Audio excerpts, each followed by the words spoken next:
युद्ध की स्थिति में यह बड़ा खतरनाक साबित हो सकता है। सवाल यही उठ रहा है कि आखिरकार जब बात डिसएंगेजमेंट की हो रही थी तो उस डिसएंगेजमेंट की बात के बाद चीन क्यों अपनी सेना को वहां पर बढ़ा रहा है, चीन क्यों अपना जो मिलिट्री इंफ्रास्ट्रक्चर है उसको डेवलप कर रहा है, और क्या ये अब जो नया कदम है चीन का HQ-16 की तैनाती करना, वो भी पैंगोंग त्सो झील के एरिया में, जो कि एक विवादित एरिया रहा है, विवाद का कारण रहा है भारत और चीन के बीच में, क्या ये चीन की कोई नई चाल है? मेरे साथ दो खास मेहमान हैं। Major retired Mohammad Ali Shah, defence expert, इस वक्त साथ में हैं। हिमांशु भट्ट जी, वरिष्ठ पत्रकार, वो भी साथ में। आप दोनों का बहुत बहुत स्वागत है।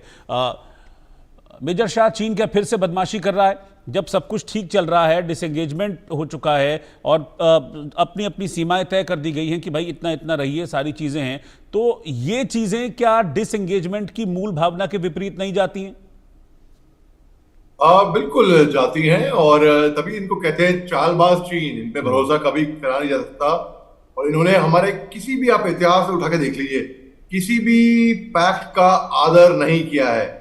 चाहे आप पंचशील पैक्ट ले लीजिए, चाहे आप शिमला में भी पैक्ट हुआ था वो भी आप ले लीजिए, चाहे कोई भी पैक्ट ले लीजिए आप, इन्होंने हमारे एग्रीमेंट का पालन करते ही नहीं है ये चीज।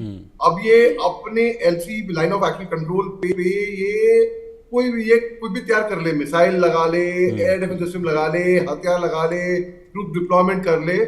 हमको ये इनका इमोशन, ये एक साइकोलॉजिकल वॉरफेयर खेलते हैं, बेसिकली माइंड गेम्स बहुत खेलते हैं, इनमें माहिर हैं।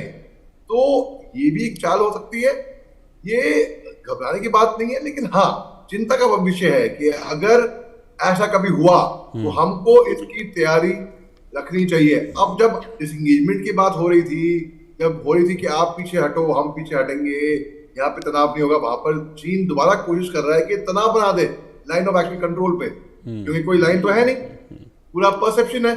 4888 किलोमीटर स्ट्रेच जो है पूरा एक परसेप्शन है, चाहे पेंगोंग हो, चाहे वो डोकलाम हो, चाहे वो जाता हो कहीं से भी हमारे नॉर्थ ईस्ट की तरफ से अरुणाचल तिब्बत पे जो इंडो तिब्बत बॉर्डर है, वहां पर चीन जो है इसी का फायदा उठाता है। क्योंकि एक जैसे इंडिया पाकिस्तान की एक लाइन है, बाकायदा लाइन है, हमको मालूम है, यहाँ पे हिंदुस्तान, यहाँ पर पाकिस्तान, यहाँ पर लाइन, चीन की तो लाइन है नहीं। तो चीन इसीलिए फायदा उठाता है, और ये इसका मैं कहूंगा, हालांकि साइकोलॉजिकल वॉरफेयर भी हो सकता है, लेकिन उसको हम केवल साइकोलॉजिकल वॉरफेयर कह के नकार दें, वो भी ठीक नहीं होएगा।